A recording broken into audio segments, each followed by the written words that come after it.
Have to listen to Journey. Yep. Don't Stop Believing. Yep. Yep.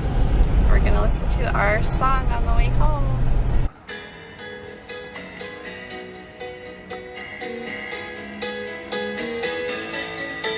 I said, huh. This is for you, Mike and Holly. I said, just a loser girl, living in a delusional world. She jumped online to meet anyone.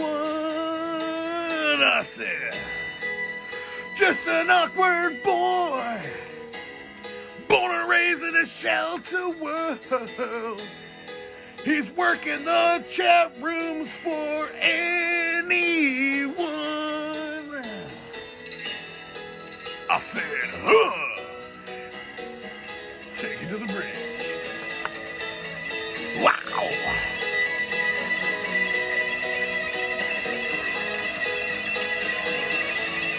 Oh, two losers in a little room. The smell of ass and cheap perfume. Two losers, Mike and Holly. Videos always go on and on and on and on. I said, Honey, I wasn't gonna say ghetto. That's not really a nice word. It's more like ghetto Barbie. More like ghetto Barbie. There's one that way.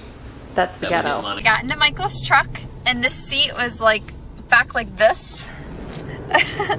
Like ghetto style, I guess. Peter, Did you have like a diary journal when you were a kid? No, I was a boy. Boys don't keep journals. Have you guys noticed anything different on me lately?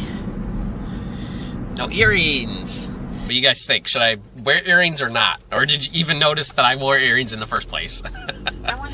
I just saw a man, like a pretty burly type man, wearing a woman's sweater, like a really, really pretty women's sweater. And I'm thinking he's not like a cross-dresser or anything like that type of person. I think he just didn't know, like didn't realize. Kind of strange. Are you gonna write checks when we go to the store too? Am I getting old? Nope, that's old. Come on, dude. Yeah, well, we're waiting here. You recorded that poor guy without his permission, calling him old, when he actually looks a lot younger than you guys do right now. You guys have aged so bad. It's only been 10 years and you're aging as if you guys are already in your 80s. So I want to be talking. In your old videos, you used to be, you know, always involved and really, really energetic and peppy, and now you're just like brittle in the corner, looking like you're gonna die really soon. Okay, so this morning I took Alex to breakfast at her school, and we were standing in line, and there was a little boy in front of her about the same size as her, and there was a little boy behind her. It was kind of a big boy, like kind of tough looking.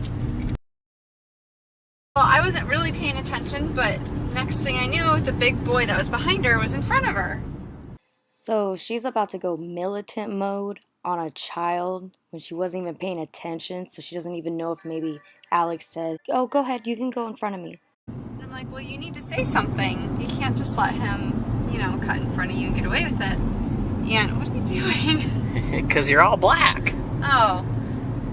And she was real quiet about it, so I tapped the boy on the shoulder and I said, excuse me, but you can't cut in line.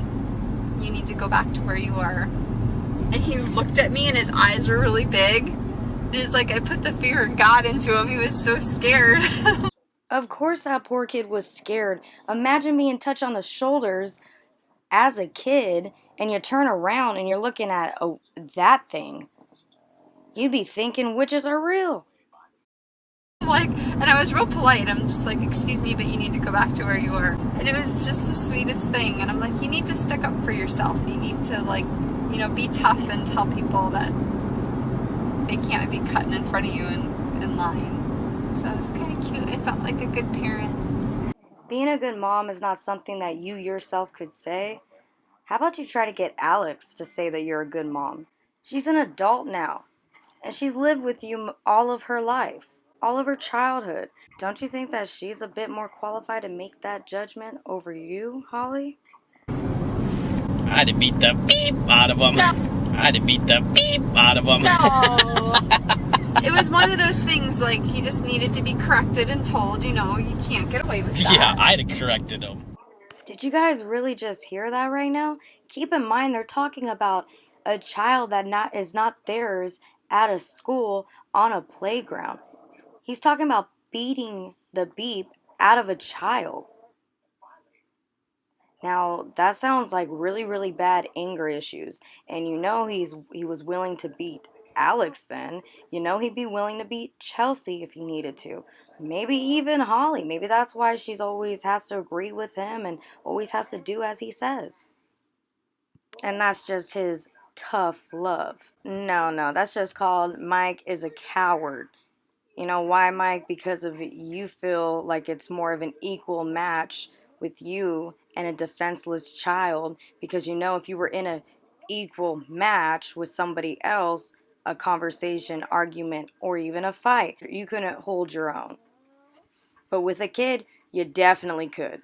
Yeah, They're not supposed to. Because, like, the look he had on his face was like he was terrified. I was being nice. I wasn't, like, trying to scare him or anything. I'm just like, you know, you need to go back to where you were. So he knew what he was doing. He knew, yeah, but he just needed a little correction. And then get this. I was telling my sister about the whole thing today. And she's like, well, I think you should have said to the little boy, you know, if you want to go wait in line with your friend, it's okay, and let him go. And I'm like, no, because then he's not going to learn the lesson. What? Yeah. Oh, turtle!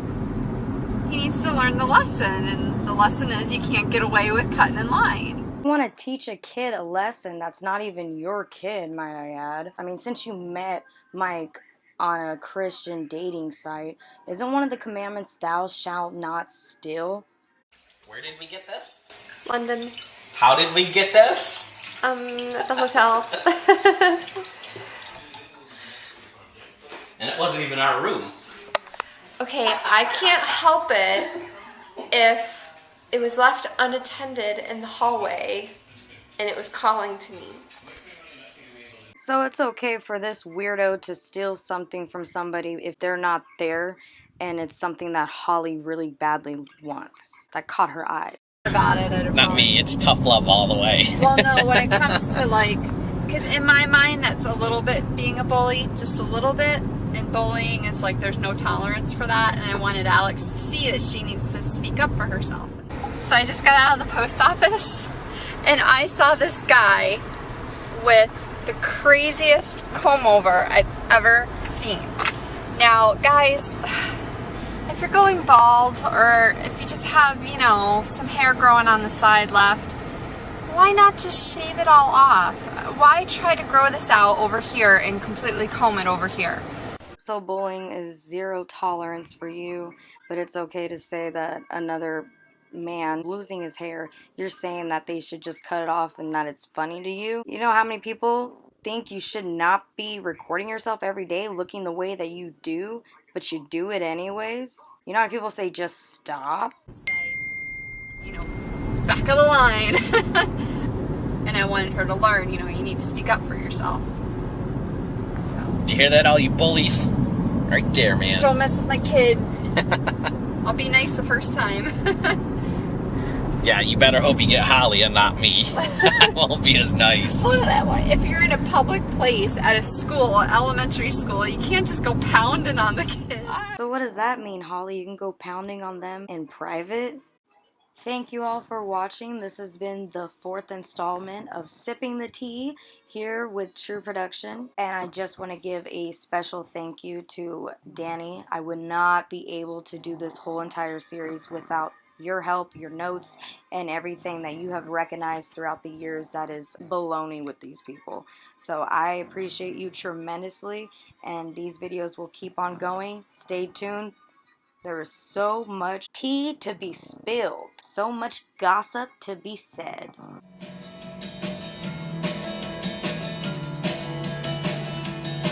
I said. So take me away.